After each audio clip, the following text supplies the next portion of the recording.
Министерот за здравство Азир Алиу соопшти дека есенцијалната листа на лекови, која не била ажурирана од 2015 година, е модернизирана и адаптирана на актуелните здравствени потреби на населението.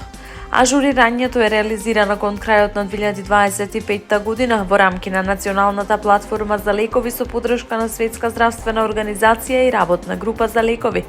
Целта е да се обезбеди континуирано снабдување со критичните терапии и да се олесни покривањето на трошоците преку здравственото осигурување.